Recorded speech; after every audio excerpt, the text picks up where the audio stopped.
जर कोण काम करत असेल तर तो शिवसैनिक. 365 दिवस 24 तास कुणाचाही फोन येऊ द्या, शिवसैनिक हा त्याच्या मदतीला धावून जातो. आणि आपण बघितलेलं आहे की वंदनीय हिंदू हृदय सम्राट वंदनीय शिवसेना प्रमुख बाळासाहेब ठाकरे यांनी असे संस्कार केलेले आहेत. माननीय पक्षप्रमुख उद्धवसाहेब ठाकरे यांनी असा विचार आपल्याला दिलेला आहे की सातत्याने जे शक्य आहे ते बोला, आणि एकदा आपण बोललो की ते 100% आपल्याकडून कसं होईल यासाठी प्रयत्न करत राहा. आणि कायम स्वतःचा विचार करत असताना स्वतःपेक्षा इतरांच्या सुखासाठी धावणारा जर कोण असेल तर अभिमानानं सांगावं असं वाटतं तो शिवसैनिक. आणि त्यामुळे अशा शिवसैनिकाचाही आज सन्मान आपल्या पक्षप्रमुखांनी केलेला आहे. साऱ्या जगाचं लक्ष महाराष्ट्राकडे लागलेलं असताना आपल्याला अभिमान वाटेल असा क्षण होता तो की ज्या वेळेला आपल्या महाराष्ट्र राज्याच्या मुख्यमंत्र्यांचा मुख्यमंत्री म्हणून पहिला नंबर जेव्हा सर्व मुख्यमंत्र्यांमध्ये येतो त्यावेळेला आपल्या प्रत्येकाचा ऊर भरून येतो.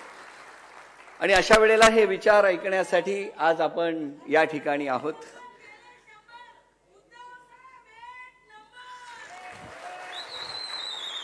ही भावना प्रत्येक शिवसैनिकाची आहे, प्रत्येक सर्वसामान्य कुटुंबातल्या प्रत्येकाची आहे की खरंच जेव्हा उद्धव साहेब या कोरोनाच्या संकटामध्ये येत होते आणि इथे आल्यानंतर प्रत्येकाशी संवाद साधत होते तेव्हा प्रत्येकाला एक धीर मिळत होता, आधार वाटत होता की आपल्या घरातला कोणीतरी आज सर्वोच्च पदावर बसलेला आहे. कारण आपण बघितलेलं आहे की नम्रपणा हा संस्कारांच्या सोबत आपल्या पक्षप्रमुखांमध्ये आहे आणि त्या नम्रपणामुळे अनेकांना नमवण्याची ताकद ही आपल्या पक्षप्रमुख आणि महाराष्ट्र राज्याच्या मुख्यमंत्र्यांमध्ये आहे. आपण खूप भाग्यवान आहोत की अशा नेतृत्वाबरोबर आपल्याला काम करायला मिळतं आहे. अर्थात कायम संपूर्ण कुटुंब ठाकरे कुटुंब हे सातत्याने साहेबांच्या सोबत असतंच. रश्मी वहिनी आज सभागृहात आहेत, आदित्यजी आहेत, आणि अत्यंत महत्त्वाचा आनंदाचा क्षण म्हणजे तेजसजींनी आता जे जे शोध लावलेले आहेत त्याच्यासाठी सुद्धा एकदा जोरदार टाळ्या वाजवून आपण त्यांचंही अभिनंदन करूया. कारण प्रत्येकाला अभिमान वाटेल असेच हे सगळे आनंदाचे क्षण. आणि आता ज्या क्षणाची आपण आतुरतेने वाट पाहत आहोत, जो विचार आज आपल्याला देणार आहेत, आपण स्वागत करूया. आणि मी आपल्या सर्वांच्या वतीने विनंती करतो महाराष्ट्र राज्याचे मुख्यमंत्री शिवसेनेचे पक्षप्रमुख आदरणीय उद्धव साहेब ठाकरे यांना की त्यांनी या ठिकाणी आपले विचार प्रकट करावे.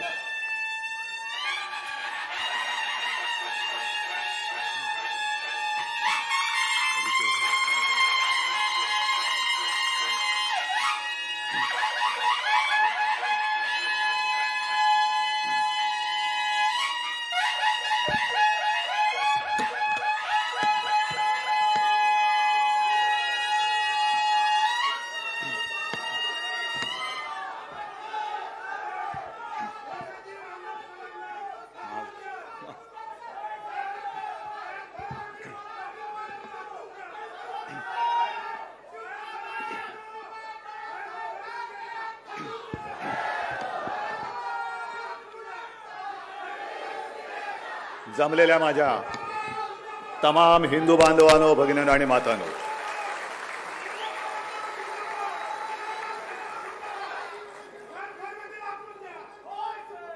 विजयादशमीच्या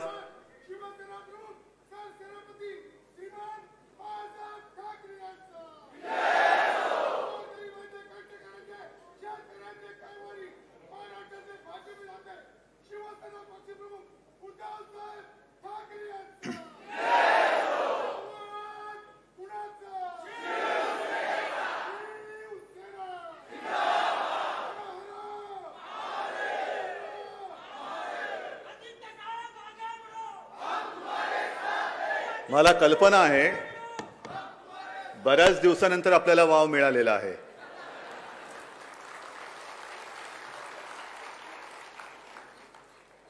आवाज तसा कोणी आपला दाबू शकत नाही आणि आवाज दाबणारा अजून नाही, कधीच जन्माला येऊ शकत नाही.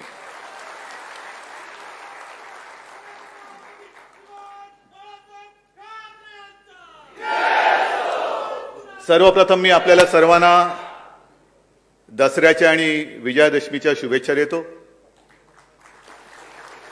मला पण जरा बरं वाटलं. बऱ्याच दिवसानंतर जमलेल्या माझ्या तमाम हिंदू बांधवांनो, भगिनींनो आणि मातांनो अशी साथ घालता आली. आजचा हा क्षण आपल्या आयुष्यामध्ये फार मोलाचा आणि महत्वाचा आहे. सुवर्ण क्षण असतो हा. जी परंपरा शिवसेना प्रमुखाने 1966 साली सुरू केली ती समर्थपणे तुमच्या सगळ्यांच्या सोबतीने आपण पुढे नेत आहोत, याचा मला अभिमान आहे. माझ्यासाठी हा क्षण आणि हा दिवस आपल्या सगळ्यांचे एकत्रित आशीर्वाद घेण्यासाठीचा असतो. आणि आपण पाहिलं असाल की शस्त्रपूजन झाल्यानंतर मी माझ्या खऱ्या शस्त्रांची पूजा केली, आपल्यावरती फुलं उधळली. ही माझी शस्त्र आहेत जी शिवसेना प्रमुखांनी मला दिलेली आहेत. आणि हे आशीर्वाद घेत असताना माझ्या मनामध्ये नेहमी एक नम्र भावना असते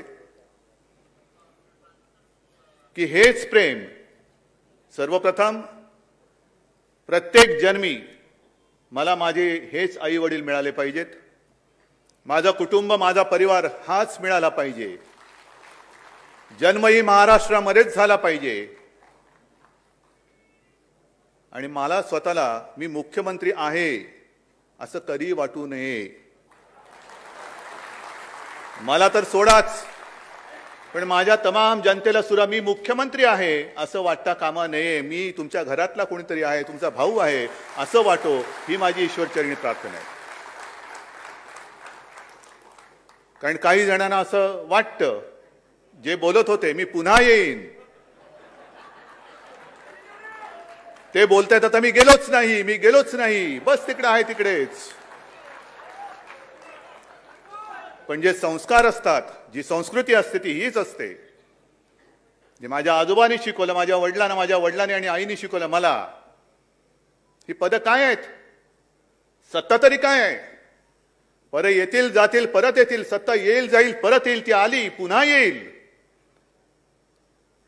पण कधीही मी कोणीतरी आहे अहमपणा तुझ्या डोक्यात देऊ नको. ज्या क्षणी तुझ्या डोक्यामध्ये हवा जाईल त्या क्षणी तू संपलास. आणि नेहमी जनतेशी नम्र राहा, तो प्रयत्न मी माझा करत असतो. नम्रपणाने आशीर्वाद घेत असतो. आणि हे आशीर्वाद हीच तर ताकद आहे. हे मागून कोणाला मिळत नाहीत. हे खरं वैभव आहे, हे खरं ऐश्वर्य आहे. हे जोर जबरदस्तीने मिळत नसतात, ते कमवावे लागतात. आणि ती कमवण्याची परंपरा ही मिळालेली आहे आपल्याला. काही गोष्टींचं मला नवल वाटतं. आज सुद्धा मी काय बोलणार, कोणाचा समाचार घेणार, कोणाचे वाभाडे काढणार, बऱ्याच दिवसानंतर बोलतोय. एकतर मनामध्ये अशी गर्दी झाली विषयांची, पण पंचायत अशी की करोनामध्ये गर्दी नाही चालत. बरं, गर्दीमध्ये प्रत्येकाला विचारू नाही शकत 2 वॅक्सिन घेतलीस का रे बाबा.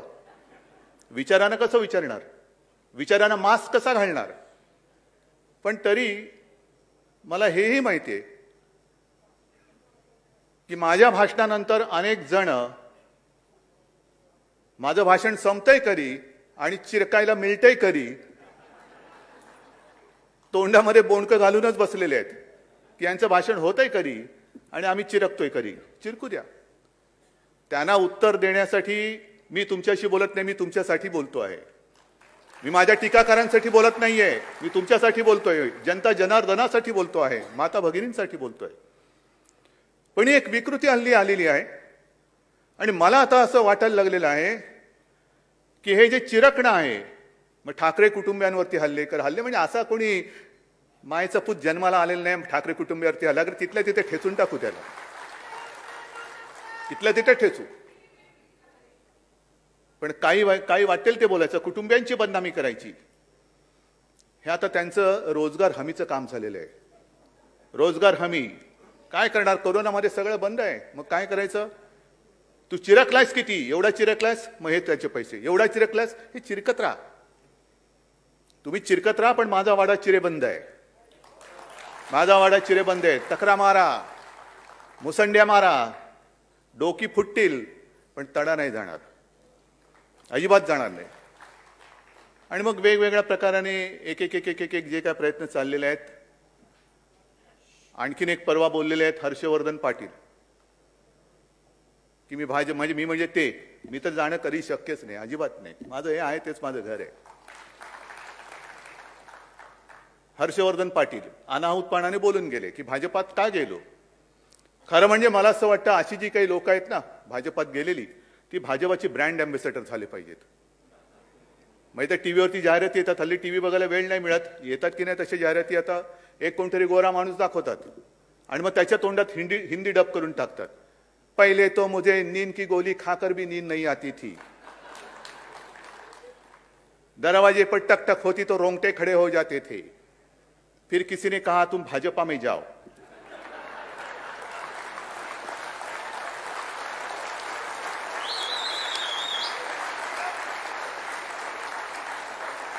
अब भाजपा पे जाने के बाद मैं कुंभकर्ण जैसी नींद सो सकता हूं, दरवाजे पर ठोका तो भी उठता नहीं हूं. ही काय लायकीची माणसं आणि ही आपल्या अंगावरती येत आहेत, आपल्याला आव्हान देत आहेत. हिम्मत असेल तर अंगावर या. अंगावर हा आम्ही कोणाच्या अंगावर जात नाही, पण कोणी आलं तर आम्ही सोडत नाही. आम्ही कशाला येऊ तुमच्या अंगावरती. काय आहे तसं, लायकी तरी आहे का, पात्रता तरी आहे का. पण हीच शिकवण आम्हाला शिवरायांनी आणि शिवसेना प्रमुखांनी दिलेली हे विसरू नका.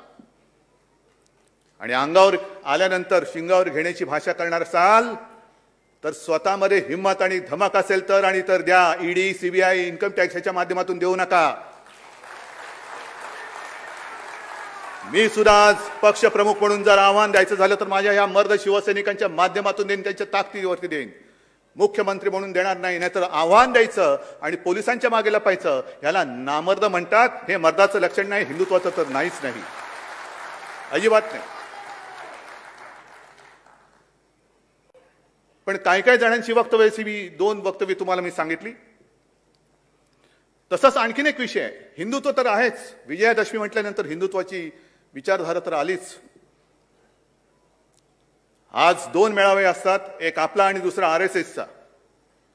आपले विचार एक आहेत, धारा वेगळ्या असू शकतील, पण विचार एक होते आहेत. म्हणून आणि म्हणूनच आम्ही केवळ आणि केवळ हिंदुत्व म्हणून भारतीय जनता पक्षाशी युती केली होती. ज्यांना अजूनही वाटते मी मुख्यमंत्री मी म्हणजे ते आहेत, राहिला असतात. जर तुम्ही शिवसेनेला दिलेलं वचन मोडलं नसतं तर कदाचित आज नाही तर उद्या तुम्ही सुद्धा मुख्यमंत्री परत झाला असतात, पण तुमच्या नशिबात नव्हतं म्हणून तुम्ही वचन मोडलं. आणि मी हे पद स्वीकारलं, एका जबाबदारीने स्वीकारलं की केवळ आणि केवळ मी माझ्या पित्याला दिलेलं वचन म्हणून मी हे पद स्वीकारलं. शिवसेना प्रमुखांना दिलेलं वचन, तसं म्हटलं तर ते वचन अजून पूर्ण झालेलं नाही. मी त्यांना सांगितलं तुमचा शिवसैनिक मी मुख्यमंत्री करून दाखवीन आणि तो मी दाखवीनच.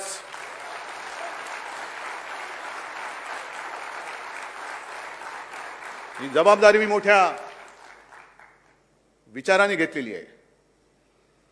आणि कदाचित जर का दिलेलं वचन त्यांनी पाळलं असतं आणि शिवसैनिक मुख्यमंत्री केला असता तर मी कदाचित हा शब्द वापरतोय, मी हा राजकीय जीवनातून बाजूला सुद्धा झालो असतो.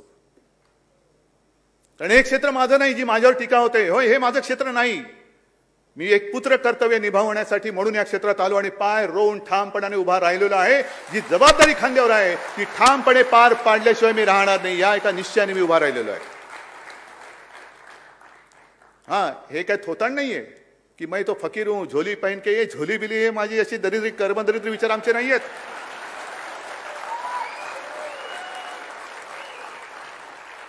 हे विचार आमचे नाहीत. पण जे 2 मेळावे मी म्हटले त्याच्यात आज सकाळी RSSचा मेळावा झालेला आहे, आता आपला मेळावा होतोय. हिंदुत्व ही विचारधारा एक आपल्या दोघांमध्ये समान आहे, एक धागा समान आहे. आणि हिंदुत्व म्हणजे काय, मला मोहनजींना सांगायचे की मोहनजी माफ करा, मी जे काय बोलणार आहे ते कृपा करून मी तुमच्यावरती टीका करतोय असं समजू नका. पण तुम्ही जे काय सांगत आहात आणि मी जे काय सांगतो आहे ते जर का आपलीच माणसं ऐकणार नसतील तर ही मेळाव्याची थेर करायची तरी कशाला. गेल्या वर्षी सुद्धा जे मोहनजींनी सांगितलं होतं हिंदुत्व म्हणजे काय, मी आणले त्यांची वाक्य ही आणलेली आहेत. पण एक मुद्दा मी स्पष्ट करू इच्छितो की आमचं हिंदुत्व म्हणजे काय. आमचं हिंदुत्व हे राष्ट्रीयत्व आहे. आणि शिवसेना प्रमुखांनी अनेकदा सांगितलेलं आहे, तुम्ही सुद्धा त्याला साक्ष आहात की पहिल्यांदी आपण माणूस म्हणून जन्माला येतो, जात पात धर्म हा नंतर आपल्याला चिकटतो. मग काय करायचं? आहे धर्माचा अभिमान असायला पाहिजे, धर्म पाळायचा पाळला पाहिजे, पण प्रत्येकाने आपापला धर्म आपल्या घरात ठेवायचा आणि घराबाहेर जेव्हा मी पाऊल टाकतो तेव्हा हा माझा देश, हाच माझा धर्म असलाच पाहिजे, हे आमचं हिंदुत्व आहे. पण हा विचार आमचा आहे, ही शिकवण आम्हाला दिलेली आहे. अशी शिकवण घेऊन आम्ही घराबाहेर पडतो आणि देश हा माझा धर्म म्हणून जेव्हा आम्ही वाटचाल करत असतो त्यावेळेला जर का आमच्या वाटेमध्ये स्वतःच्या धर्माची मस्ती घेऊन मध्ये कोणी अडथळा आणला तर मग मात्र आम्ही एक कडवट देशाभिमानी, राष्ट्राभिमानी हिंदू म्हणून त्याच्या समोर उभे राहिल्याशिवाय राहणार नाही. ही सुद्धा आमची पुढची शिकवण आहे. हल्ली काय झालेलं आहे, नुसतं ब्ला ब्ला ब्ला ब्ला बोलत जायचं, टीका करायची, विचारांचा पत्ता नाही, कशात काही नाही, एकाचं पायपोस दुसऱ्यात नाही. आणि आज सुद्धा जे मोहन भागवतांचे जे आहेत विचार,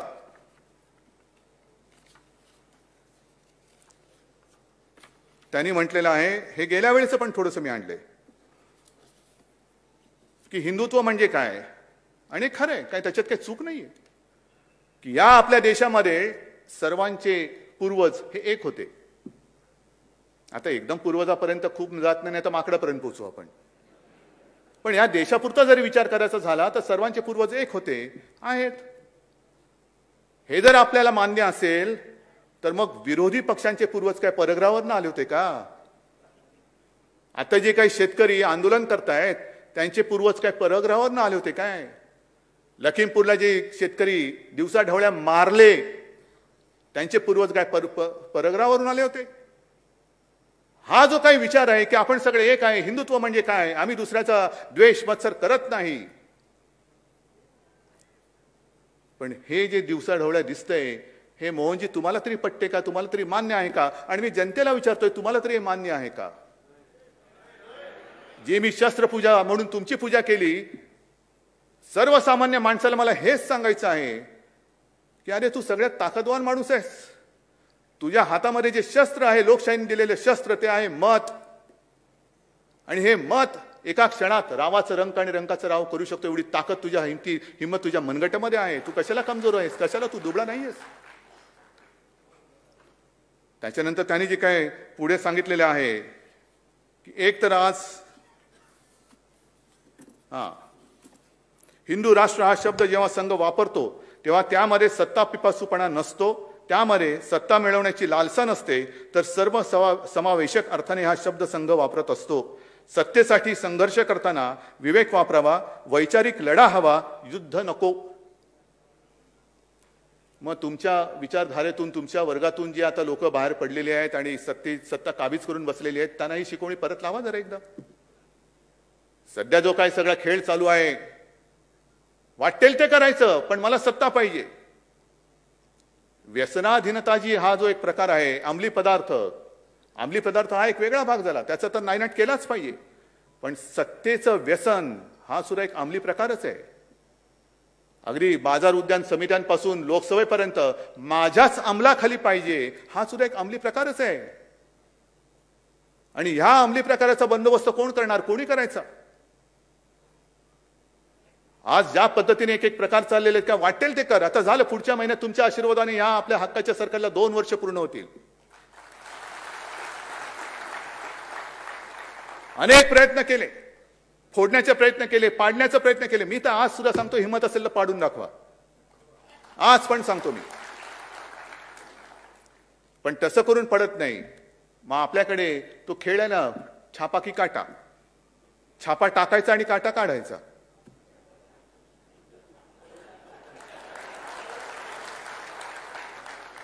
छापा की काटा. मग तिकडनं विचारतं, टाकला छापा, काढला काटा. हे जास्त थेरं चालू नाही शकत. हा देशाचा अमृत महोत्सवी, स्वातंत्र्याचा अमृत महोत्सव सुरू आहे. त्यावेळेला जसा संपूर्ण देश पेटला होता आणि त्या देशामध्ये महाराष्ट्र लाल बाल आणि पाल.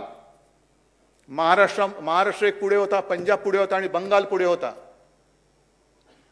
बंगालनी त्यांचं कर्तृत्व दाखवलेलं आहे. मी खरोखर ममता दिदीने आणि बंगाली जनतेला धन्यवाद देतोय, अभिनंदन करतो आहे. की तुम्ही ती एक जिद्द,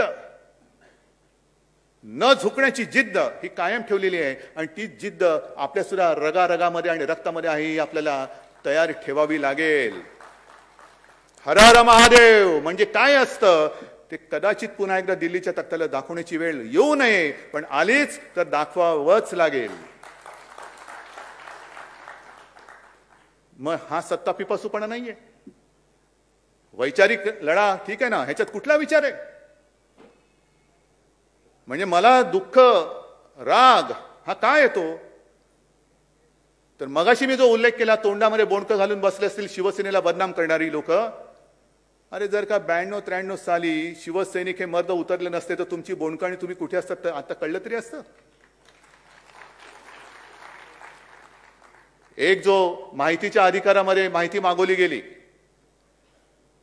की या देशामध्ये हिंदुत्व धोक्यात आहे का, हिंदुत्वाला धोका आहे का, आणि केंद्रीय गृहमंत्र्यांनी सांगितलं, गृह मंत्रालयाने सांगितलं की हिंदुत्वाला तसा धोका नाहीये. याच दिवसाची आणि याच क्षणाची वाट बघत होतो आपण. पण हिंदुत्वाला आता धोका नाहीये म्हटल्यानंतर आता खरं हिंदुत्व हे धोक्यामध्ये आहे, आणि ते परक्यांपासून नाही तर हे उपटसुंब नव हिंदू जे उगवलेले आहेत त्यांच्यापासून त्यांना खरा धोका आहे. राजनाथ सिंग आणि परवा तो एक वाद म्हणजे विधान एक वादग्रस्त झालं की सावरकरांबद्दल त्यांनी केलेले विधान कशाला जात आहे? सावरकरा शब्द उच्चारण्याची आपली लायकी तरी आहे का? गांधीजी उच्चारण्याची आपली लायकी तरी आहे का? गांधीजी समजलेत का सावरकर समजलेत? महिलांवरती जे काय अत्याचार वाढतायत, मी शिवाजी पार्कच्या दसऱ्या मेळाव्यात 2-4 वर्षापूर्वी बोललो होतो, माय मरो आणि गाय जगो हे आमचं हिंदुत्व नाही. काय तेव्हा उन्माद माजला होता सगळीकडे, झुंडबळी झुंडबळी, आणि त्याच्यावरही भागवत बोललेत की झुंडबळी घेणारे हे हिंदूच नाहीयेत. मग हे हिंदुत्व आहे तरी काय? कोणी शिकवायचं, कोणाला शिकवायचं आणि कोणाकडून शिकायचं? जर हिंदुत्वाला धोका नाही आहे हे आजचं जर का सत्य असेल, तर मग जेव्हा हिंदुत्वाला धोका होता त्यावेळेला एकच मर्द, ते म्हणजे एकमेव हिंदू हृदय सम्राट शिवसेना प्रमुख बाळासाहेब ठाकरे हा हिंदुत्वाच्या दुश्मनांसमोर उभा राहिला होता. हिंदुत्वाच्या दुश्मनांसमोर उभा राहिला होता. काय कसली पर्वा नाही केली. अनेक धमक्या आल्या, उडवून टाकू. अरे काय उडवून टाकू?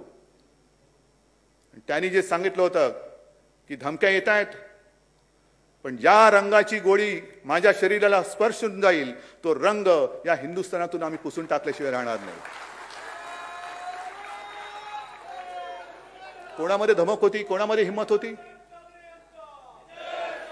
92-93 साली जेव्हा पूर्ण मुंबई पेटली होती, इतरही ठिकाणी दंगली झाल्या होत्या, कोण रस्त्यावरती उतरलं होतं?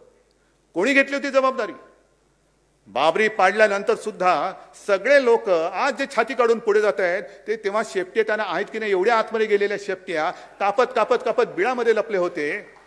आज शेपूट आणि छाती पुढे काढून सांगताय. थरथरत थरथरत होते ते, बोलायची कोणाची हिंमत नव्हती. आणि तेव्हा शिवसेना प्रमुख बोलले होते, गर्व से कहो हम हिंदू है. आणि तेव्हाही मुंबई वाचवली होती ती पोलिसांच्या मदतीने नाही, लष्कराच्या नाहीच नाही. पोलीस आणि लष्कर हे शिवसैनिकांना पिटत होते. मला आठवतंय कुर्ला चेंबूर भागातली कुठली तरी झोपडपट्टी असेल, मी गेलो होतो तिकडे. एका झोपडीत गेलो, अंगावरती शहारा आला माझ्या. संपूर्ण झोपडी म्हणजे घर उद्ध्वस्त झालेलं, गॅस सिलेंडर पडलेला आहे, कपडे पडलेले आहेत, बांगड्या फुटलेल्या आहेत, रक्ताचा सडा पडलेला आहे. मी विचारलं शिवसैनिकांना, काय रे काय झालं इकडे? तर नाही, इथल्या महिलेला घरात कोणी नाही असं बघून हे जे हैवान होते ते उचलून नेत होते. घरामध्ये कोणी नव्हतं, कारण घरातली सगळे जे पुरुष होते ते कामासाठी बाहेर गेलेले. मग ते म्हणाले, नाही आमच्या जेव्हा लक्षात आलं तेव्हा आम्ही घुसलो. मग त्यांच्याकडे कोयते, तलवारी सगळ्या काही गोष्टी होत्या. म्हटलं तुम्ही काय केलं? मग त्याला बाजूला मला नेलं. एक सिंगल ब्रिक वॉल ज्याला म्हणतो ना, ती अशी अर्धवट पडलेली होती. तर त्यांनी मला सांगितलं की धक्के मारून आम्ही ह्या भिंतीला पाडलं आणि त्या विटा घेऊन त्यांच्यावरती मारले, तेव्हा ते पडून गेले. हा माझा मर्द शिवसैनिक आहे. हा मर्द शिवसैनिक. कोणतरी एक तरी होता तिकडे, कोणतरी तिकडे हजर होता. आणि तोच शिवसैनिक केवळ तुमची आज पालखी वाहत नाही म्हणून भ्रष्टाचारी झाला, त्याच्यावरती आरोप करताय.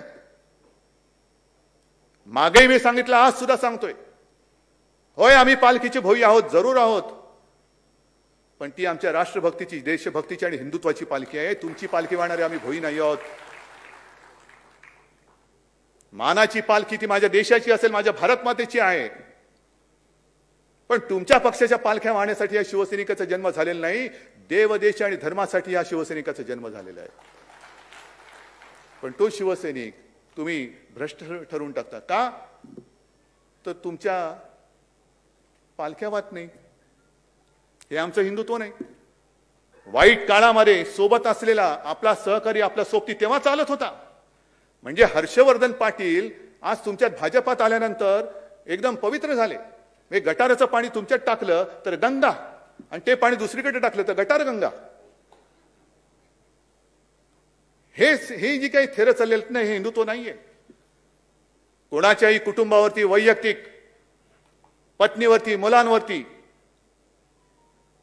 खोटे आरोप करणं हे हिंदुत्व नाही. ह्याला नामर्द किंबहुना अक्करमाशापणा म्हणतात.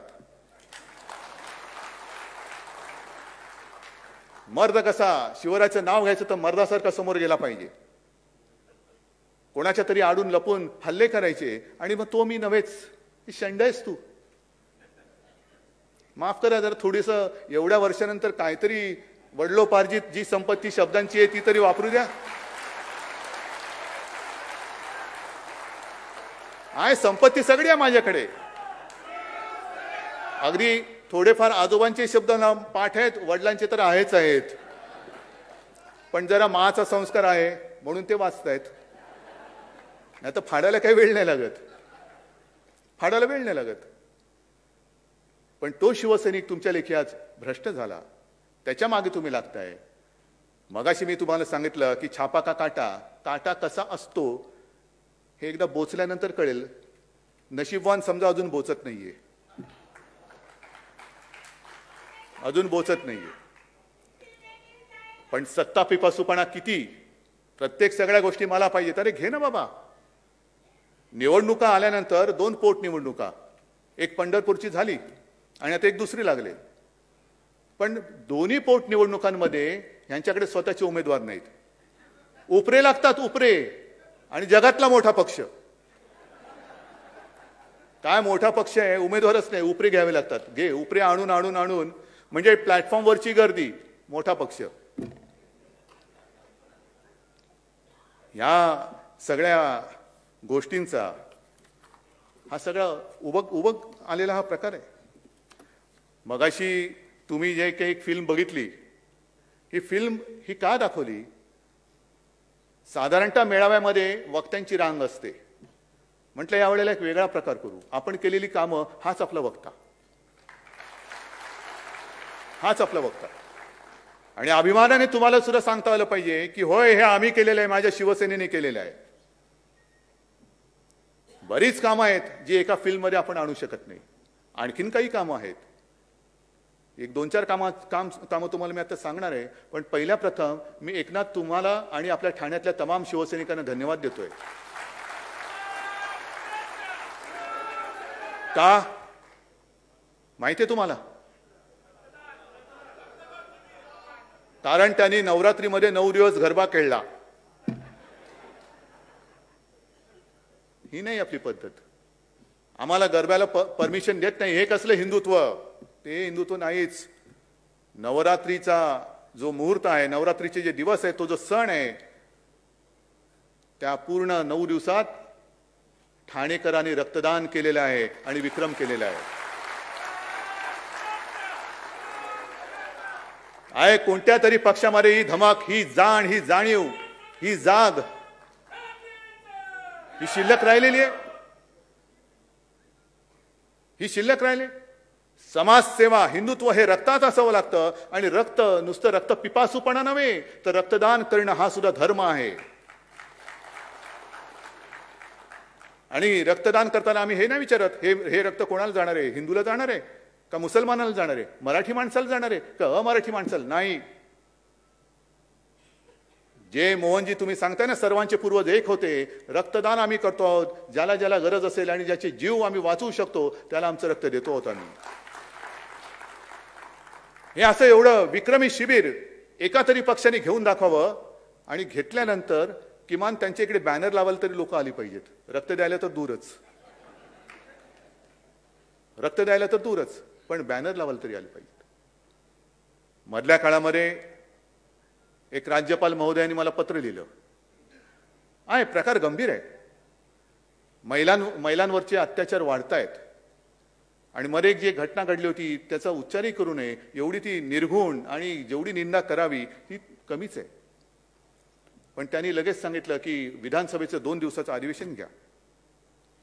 मी त्यांना नम्रपणाने सांगितलं की हा शिवरायाचा महाराष्ट्र आहे आणि या महाराष्ट्रामध्ये माता भगिनींचा मान सन्मान कसा करायचा ही शिकवण आम्हाला आहे. परंतु तरी देखील या गोष्टी घडतायत. घडल्यानंतर कोणी जरी असला तरी त्याला दया माया क्षमा आम्ही दाखवणार नाही, अजिबात नाही. आणि त्याप्रमाणे ती घटना जेव्हा घडली त्याच्यानंतर एक जेमतेम 15-20 मिनिटात अर्ध्या तासामध्ये त्या नराधमाला आपण अटकेत टाकलं आणि आता फक्त एक केसची औपचारिकता बाकी आहे, नाहीतर त्याला फासावरती लटकवल्याशिवाय आपण काही सोडत नाही.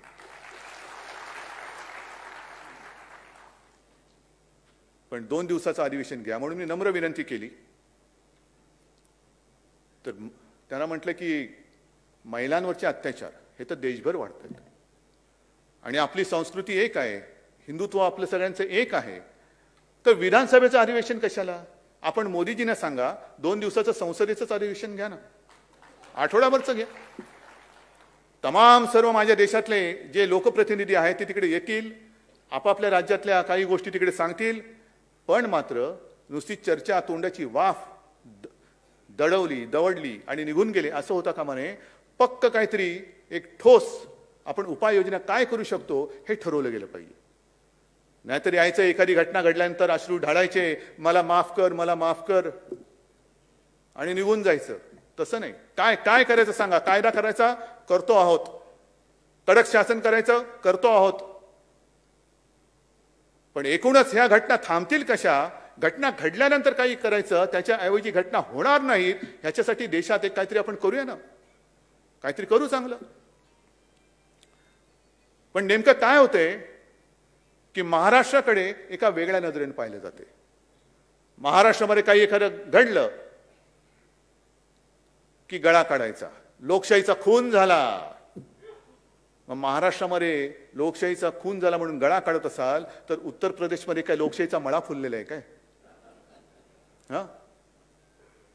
म्हणजे जसं मी शिवसैनिकांचं सांगितलं की त्यावेळेला हिंदुत्व विरोधात जे नराधम रस्त्यावरती उतरले होते त्यांना शिवसैनिकांनी त्यांच्या हिमतीवरती अडवलं होतं, वार छातीवरती घेतले होते आणि छातीवरती वार केले होते.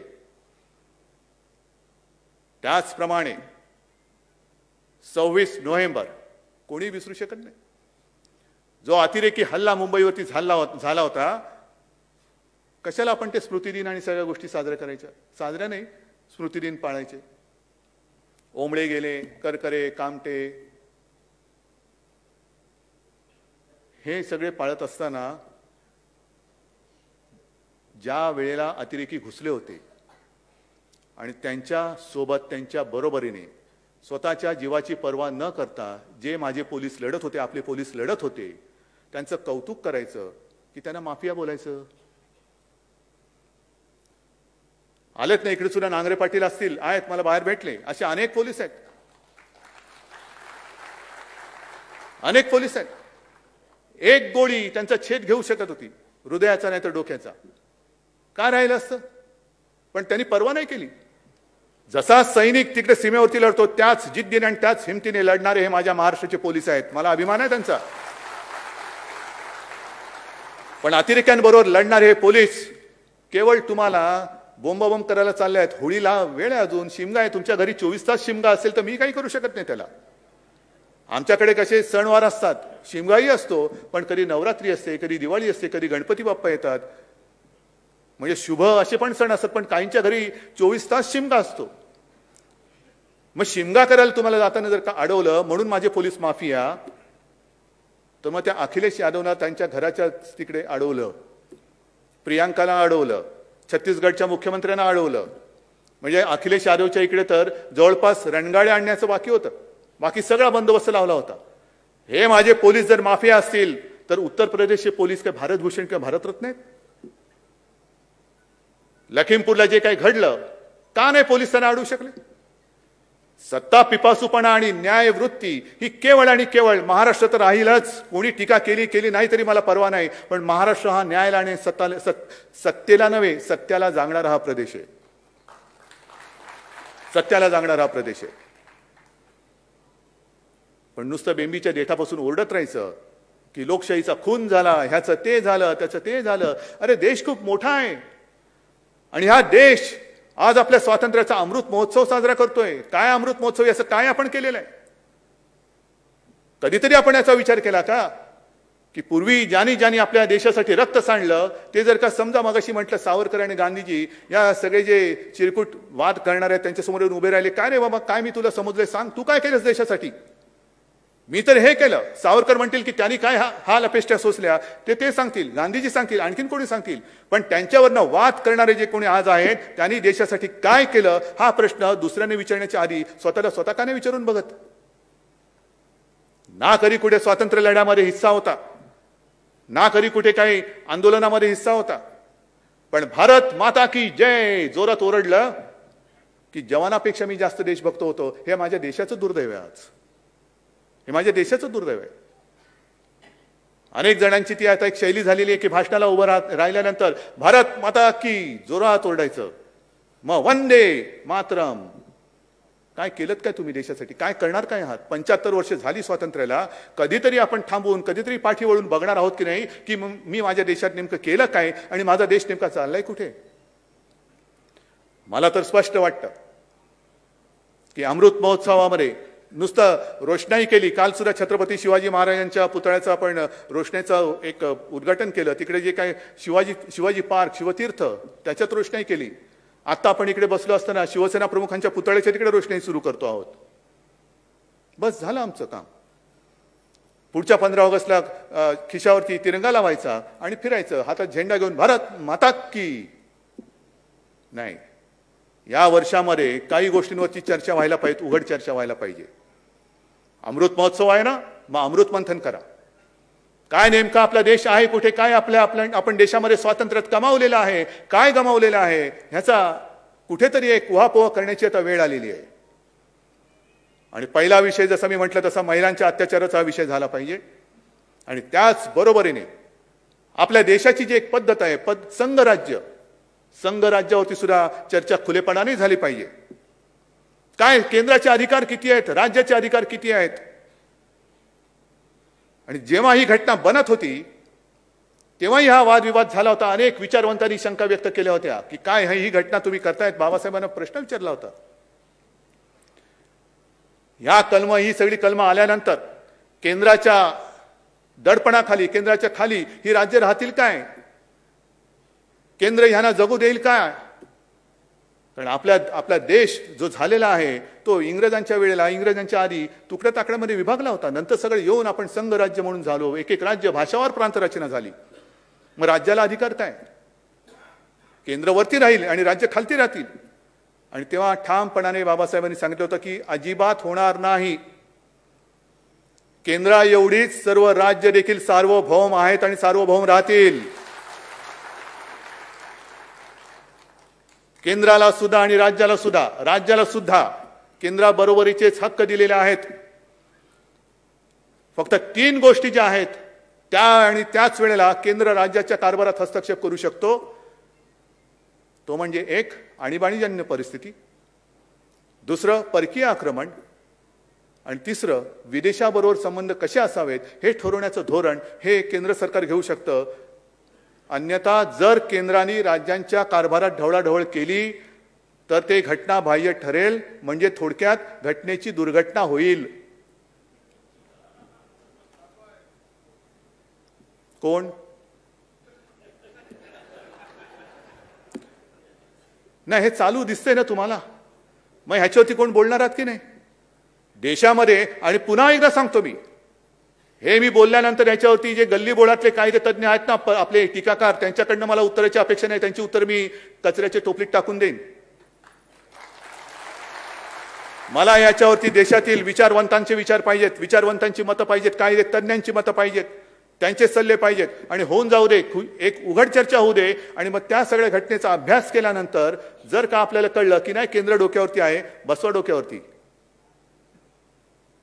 पण जर का घटनेने आम्हाला राज्यांना सार्वभौम केंद्र एवढंच दिलं असेल सार्वभौमत्व, तर मग मात्र केंद्राची लुडबुड ही रोजच्या कारभारामध्ये होता कामा नये, ती चालू दिली जाता कामा नये. हे देशातील सर्व राज्यांनी आता ठरवण्याची वेळ आलेली आहे.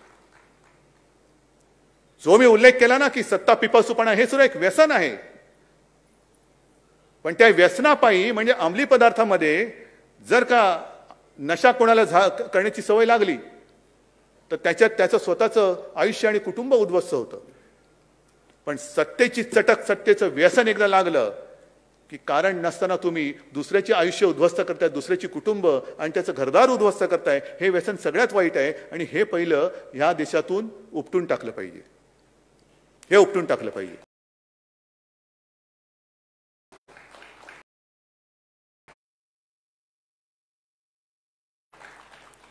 पूर्वी तुम्हाला सगळ्यांना कल्पना आहे की मार्मिक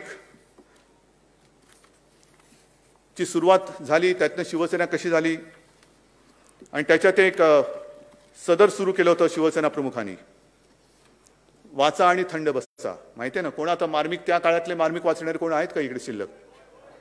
आहात ना? आता ही बाकीची एवढी नवी पिढी आहे, वरती पण आहेत ना? नाही, तुम्ही सगळे या सगळ्या आजच्या शिवसेनेची पाळमुळं आहात, कारण तेव्हा थेट शिवसेना प्रमुखांच्या विचारातनं तुम्ही उभे राहिलेले आहात. वाचा आणि थंड बसा. काय सदर होतं? कसलं होतं सदर?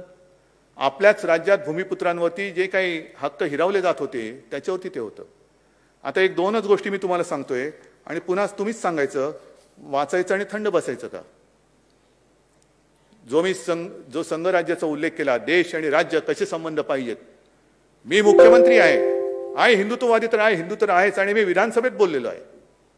मला काय त्याच्याबद्दल लाज वाटण्याचं कारण नाही, लाज तर वाटूच शकत नाही, भीती तर अजिबात वाटत नाही.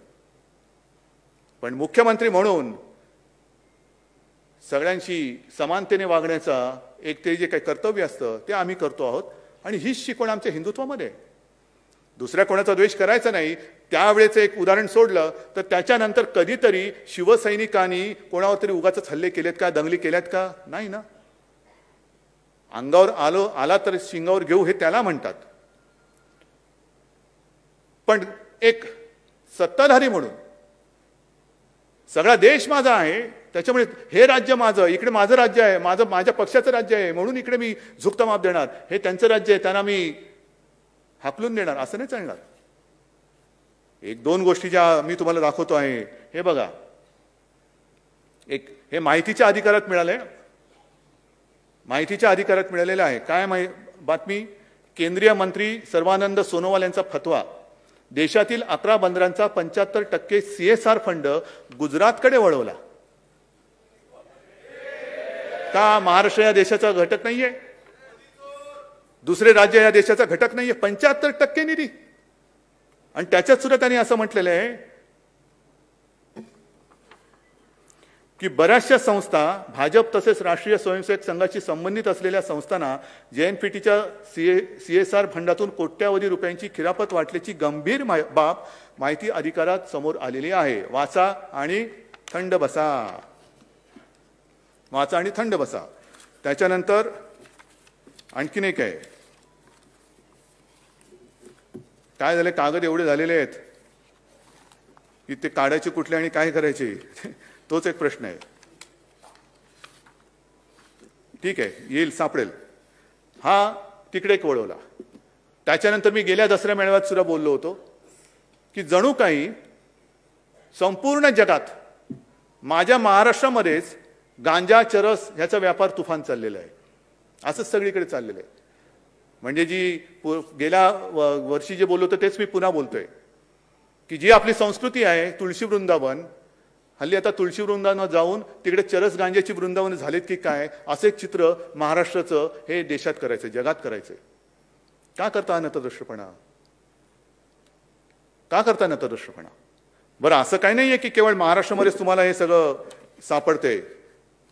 हे दोन बातम्या आणखीन एक म्हणजे मुंद्रा अदानी बंदराचा तपास करा हे कोर्टाने सांगितलेलं. तिकडे करोडो रुपयाचा अंमली पदार्थांचा साठा सापडलेला, करोडो रुपये. कुठे येतो हे मुंद्रा आणि अदानी बंदर? बरोबर आहे. त्याच्यानंतर असं काही नाहीये की आपले पोलीस काहीच करत नाही आणि तिकडने जी काही इकडे पाठवतात तेच करतात. तुम्ही इकडे चिमूटभर गांजा तुम्ही म्हणजे ते हुंगत असताना माझ्या पोलिसांनी 150 कोटी रुपयाची ड्रग्ज मुंबईत जप्त केलेली आहेत. 150 कोटी. तुम्ही चिमूटभर गांजा हुंगताय, हुंगा. कुठे हुंगायचे तिकडे तुम्हाला हुंगा. पण हे माझे पोलीस, माझ्या महाराष्ट्राचे पोलीस, काय यांचं शौर्य कमी आहे? काय सगळेच माफिया झालेत? असं काही नाहीये ना की केवळ महाराष्ट्रामध्ये सगळं काही. पण कोणाला तरी एक सेलिब्रिटी घ्यायचा आणि त्याला पकडला म्हणून ढोलकी वाजवायची, फोटो काढून घ्यायचे. पण हे माझे पोलीस, माझ्या महाराष्ट्राचे पोलीस धाडी टाकतायत, करोड रुपयाचा ड्रग्ज पकडून देत आहेत. पण त्यांच्याबद्दल कोणीच काही बोलायचं नाही. बातम्या फक्त एकच चालू, जामीन झाला का, जामीन झाला का, जामीन झाला का, नाही जामीन झाला. आणि दुसरी जी बातमी तुम्हाला सांगत होतो त्याच्यामध्ये सुद्धा हेच आहे. हे कॅगचे ताशेरे आहेत. हे कॅगचे ताशेरे काय आहेत की मोदी सरकार आल्यानंतर गुजरातचा निधी 350% वाढला, थेट संस्थांकडे हस्तांतरित केला गेला. हे कॅगचे ताशेरे आहेत. हे सगळं चाललेले आपल्या डोळ्यात देखत वाचा आणि थंड बसा. महाराष्ट्रामध्ये अतिवृष्टी झाली आहे ना, दिले ना त्यांना 10,000 कोटीचं एक मदत, आपलं कर्तव्य म्हणून, कर्तव्य निधी म्हणून त्यांना दिलेला आहे 10,000 कोटींचा. जून जुलैमध्ये सुद्धा 11,000 कोटींचा दिलेला आहे. आणि मग बोंबलत बसायचं की वसुली करायच्या वेळेला सरकारचा ससा होतो आणि मदतीच्या वेळेला त्यांचं कासव होतं. बरोबर आहे. ससा आणि कासवाची गोष्ट सगळ्यांना माहिती आहे. ससा जोरात जातो आणि थकून पडतो, पण कासव शांतपणाने पुढे जाऊन ती रेस जिंकतं. तशी माझी मदत होणार आहे. पण हे सगळं एका बाजूला चाललेलं असताना तिकडे मात्र कोणी धुंकून बघण्याची हिंमतच नाहीये. आपल्याला सुद्धा कोविडसाठी जो निधी गोळा करायचा होता, यांचा सगळा निधी गेला तिकडे. आणि आपण जी काही कोविडची लढाई लढतो आहोत ती तुमच्या सगळ्यांच्या हक्काच्या घामाच्या पैशावरती आणि तुमच्या मेहनतीवरती लढतो आहोत. हे सगळं तुम्हाला मी का सांगतोय? बऱ्याच दिवसानंतर बोलायची संधी मिळालेली आहे. पण हे मी जे तुम्हाला सांगतोय, मी पुन्हा एकदा सांगतो, केवळ कोणावरती टीका करायची म्हणून मी बोलत नाही. पण निदान आता तरी सुधरा. देशाच्या स्वातंत्र्याला 75 वर्ष झाली. आपला देश हा जगातला सगळ्यात तरुण देश म्हणून गणला जातो. का? तर आपल्या देशात युवा शक्ती मोठी आहे. युवा शक्ती मोठी आहे. पण युवा शक्ती मी दोन्ही अर्थाने बघतो. युवा शक्ती ही शक्ती तर आहेच, पण त्यांच्या रिकाम्या हाताला काम दिलं नाही तर तो मोठा बॉम्ब सुद्धा ठरू शकतो आणि तो तुमच्या बुडाखाली लागल्याशिवाय राहणार नाही. तुम्ही त्यांना गुन्हेगार ठरवत आहात. अंमली पदार्थ मिळाले म्हणून तुम्ही गुन्हेगार ठरू शकता. त्यांना गुन्हा केला तर क्षमा करू नका. पण गुन्ह्याकडे का वळतोय? मी केवळ एका मुलासाठी नाही बोलत, मी युवा शक्तीसाठी म्हणून बोलतोय. गुन्हेगारीकडे का वळतोय? शिकतोय. शिक्षणाची सोय आपण वाढवतो आहोत, दर्जा वाढवत आहोत. मुलं शिकतायत, मोठी होत आहेत. मुली शिकतायत, मोठ्या होत आहेत. मुलगी शिकली, प्रगती झाली. नोकरी कुठे? नोकरीच नसेल, जर रिकाम्या हाताला काम नसेल आणि ते हात जर का वेडेवाकडे कुठेतरी त्यांनी वापरले तर गुन्हेगार कोण? गुन्हेगार सत्ताधारी म्हणून आपण असू, तुम्ही सुद्धा असाल आणि आम्ही सुद्धा असू. ही युवा शक्ती फार मोठी शक्ती आहे. आपण म्हणतोय की देश घडवण्याची ताकद ही या युवा शक्तीमध्ये आहे, जरूर आहे. पण युवा शक्ती जर आपण तिला व्यवस्थित घडवली नाही तर देशाची घडी ती बिघडवून टाकल्याशिवाय राहणार नाही. काय वैफल्याशिवाय दुसरं आपण देऊ काय शकतो? नुसतं सत्ता पाहिजे, सत्ता पाहिजे, सत्ता पाहिजे. पण ह्या मुलांना आणि सगळ्या घरच्यांना त्यांना काम पाहिजे. त्यांच्या घरातली चूल पेटत नाही. ते एक दिवस सांगतील तुमचं राजकारण आणि तुम्ही दोघेही जा चुलीमध्ये. माझ्या घरातली चूल कोण पेटवतं ते मला सांगा. पहिली माझ्या घरातली चूल पेटवा आणि मग तुमचे जे काय असतील ना ते सत्तेची डोहाळ जेवणं ती तुम्ही तंतर करा. ही युवा शक्ती फार महत्वाची आहे. आपण एक प्रयत्न करतोय महाराष्ट्रामध्ये या कोरोनाच्या काळात सुद्धा उद्योगधंदे आणण्याचा प्रयत्न करतोय. एक संधी आता जगात आहे असं म्हणतात की चीनमधून बऱ्याचशा कंपन्या बाहेर पडतायत. आपण महाराष्ट्रामध्ये आणण्याचा प्रयत्न करतोय. आपण महाराष्ट्र पुढे नेण्याचा प्रयत्न करतो आहोत. महाराष्ट्र पुढे नेण्याचा प्रयत्न करतो आहोत. आणि त्याच वेळेला पोटात दुखतंय म्हणून हे महाराष्ट्राला बदनाम करण्याचा विकृतपणा करता आहेत. महाराष्ट्राला बदनाम करता म्हणजे हे एकतर्फी प्रेमातून जसं होतं ना की एखाद्या मुलीने नाही म्हटलं म्हणून नराधम असतं ते ऍसिड फेकतात, तसं महाराष्ट्राने तुम्हाला नाही म्हटलं म्हणून माझ्या महाराष्ट्राच्या संस्कृतीवरती आणि महाराष्ट्राच्या प्रतिमेवरती तुम्ही ऍसिड फेकताय. कुठे फेडणार आहे पाप? काय मिळवणार तुम्ही महाराष्ट्राला बदनाम करून? अरे सत्ता पाहिजे देऊन टाकतो, जा आणि भोगा सत्ता, पण माझ्या महाराष्ट्राला जे आम्ही काम करतोय ना तसं काम करून दाखवा. आम्हाला तरी दुसरं काय पाहिजे? आम्हाला तरी दुसरं काय पाहिजे? कामं कामं कामं जी मी सांगत होतो की काही कामं आणखीन राहिलेली आहेत. एक 2-3 दिवसापूर्वीच माझ्यासमोर छान प्रेझेंटेशन झालं, सुभाष देसाई बसलेत. आपल्या या मुंबईमध्ये संयुक्त महाराष्ट्राला झाली 60 वर्ष होऊन गेली, पण या मुंबईमध्ये अजूनही मराठी भाषा भवन कोणी केलं नाही. ते आपलं महाविकास आघाडीचं सरकार दिमागदार इमारत माझ्या मराठी भाषा भवन आपण तिकडे उभं करतो आहोत. दिवाकर रावतेंनी सुद्धा खूप पाठपुरावा केला होता, पण कोण ऐकते? मराठी भाषा भवन ना काय, त्यातनं मिळणार काय? संस्कार ना, जाऊ दे हो, संस्काराचं काय? संभाजीनगरला संतपीठ उभं करतो आहोत. रेवस्ते रेड्डी जो समुद्र मार्ग जो आहे तो आता आपण चौपदरी करतो आणि सिमेंटचं करतो आहोत. अनेक कामं सांगता येतील, पण विशेषतः मुंबईमध्ये जसं मराठी भाषा भवन करतो आहोत तसंच मराठी नाटकाचा इतिहास आणि त्याची वाटचाल सांगणारं मराठीचं रंगभूमी दालन सुद्धा करतो आहोत तिकडे चौपाटीवरती. वरळीला जागतिक दर्जाचं मत्स्यालय करतो आहोत. धारावीमध्ये तिथल्या लोकांचं तर पुनर्वसन करणारच, पण धारावीमध्ये जागतिक दर्जाचं आर्थिक केंद्र सुद्धा आपण करणार आहोत. घर तर पाहिजेच. घर दिल्यानंतर मगाशी जे म्हटलं घरातली चूल कशी पेटवायची, नुसती घर घर घर घर घर केलं तर घरघर लागेल, पण घरातली चूल नाही पेटणार. आणि म्हणून जागतिक दर्जाचं आर्थिक केंद्र सुद्धा धारावीमध्ये करतो आहोत. आणि आणखीन एक महत्त्वाची गोष्ट जी करतो आहोत ती म्हणजे मुंबईमध्ये एक लष्कराचं संग्रहालय करतो आहोत. हे संग्रहालय म्हणजे काय? नुसतं रणगाड्या आणून उभे केले, कोणाचे फोटो आणून लावले तसं नाही. तिथे माझी कल्पना अशी आहे की जो जवान आपल्यासाठी सरहद्दीवरती उभा राहतो, काही लोक म्हणजे बरीच लढाई कधी होऊच नाही, आपल्या पिढीने तर लढाई बघितलेलीच नाही. 71चं एक युद्ध, त्याच्यानंतर तशी लढाई होऊ नये, पण लढाई न बघितल्यामुळे आता असं वाटतंय की आपल्याला स्वातंत्र्याची किंमत कळेल अशी झालेली आहे. काय असते लढाई? काय असते लढाई? लढाई म्हणजे काय असते तरी काय? कशी येतात विमानं, कशी टाकतात बॉम्ब, कसा होतो विध्वंस, हे आपण कधी बघितलं नाही. आणि प्रार्थना आहे ते बघूही नाही, पण याचा अर्थ असा नाही की ते सैनिक तिकडे काय करतात हे कळू नये. हे आपले सैनिक तिकडे प्रतिकूल परिस्थितीत, कडाक्याची थंडी असेल, अत्यंत उष्णता असेल, म्हणजे राजस्थानचं वाळवंट असेल किंवा सियाचेन असेल, -डिग्री टेम्परेचर असेल नाही तर प्लस असेल, त्याच्यामध्ये नुसतं म्हणजे थंड आहे म्हणून स्वेटर घालून उभा राहिलाय आणि उष्णता वाढले म्हणून कोपरी घालून उभा राहिला असं नाही.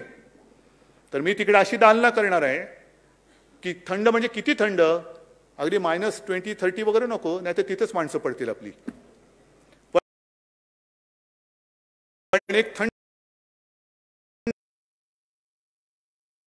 वातावरण करून जो सैनिक त्याचा पूर्ण युनिफॉर्म घालतो, म्हणजे काय घालतो, बुलेट प्रूफ जॅकेट असतं म्हणजे काय असतं, शिरस्त्राण म्हणजे काय असतं, तो काय काय अंगावरती घेतो, किती वजन असतं, ते जाऊन तिकडे उभे राहून दाखवायचं 5 मिनिटं. आणि समोर ते सगळं व्हर्च्युअल आता आपण करू सगळं की कसं कुठून सैनिक हल्ला करू शकतो, दुश्मन हल्ला करू कसा शकतो, काय होऊ शकतं, रणगाडा बसल्यानंतर कसा चालतो, हे सगळं तिकडे सुरू करायचं मला. म्हणजे इथे बसून जे लोक उगाच काहीतरी भारत माता की करतात ना, त्यांना मला ते उत्तर द्यायचंय. नाही लढ्यात तर सहभागी नव्हता, निदान म्युझियम मध्ये तरी व्हा, नाहीतर म्युझियम मध्ये लोकच तुम्हाला पाठवतील. थट्टा थट्टा थट्टा म्हणजे महिलांचा अपमान हा जो एक विषय आहे. किती लोक कोणत्या पक्षात मागे मी विधान परिषदेत पण बोललो होतो, तेच आज परत बोलतोय. अतिरेक्यांशी लढणारे माझे पोलीस हे माफिया ठरवता तुम्ही. देशासाठी म्हणजे आपल्यासाठी लढणारा सैनिक, त्यांच्या माता भगिनींची चेष्टा करणारी औलाद ही तुमच्या पक्षामध्ये आहे, त्यांना पहिले फेकून द्या बाहेर आणि मग आमच्यावरती बोला. पण हे देशभक्तीचं जे काही बीज आहे, येतील ना, मुलं येतील, त्यांना सुद्धा कळेल सैन्यात काय असतं, कळू द्या. नागरिकांना कळेल, वयोवृद्ध असतील त्यांना कळेल.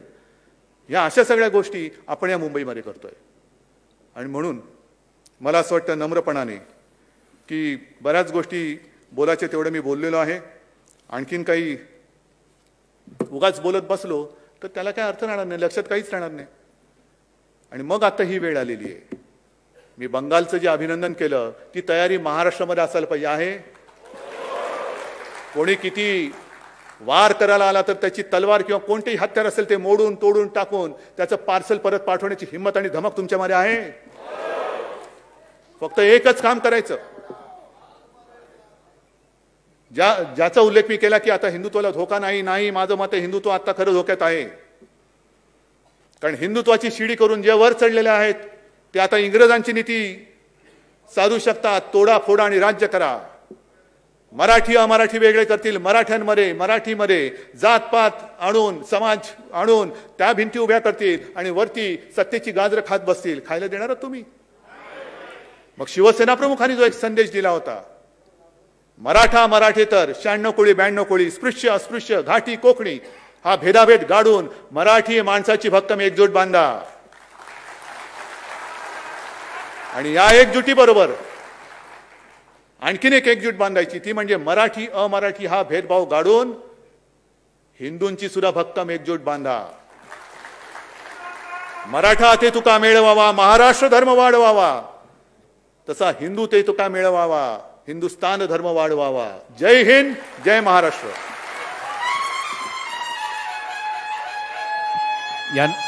यानंतर साहेब राष्ट्रगीताने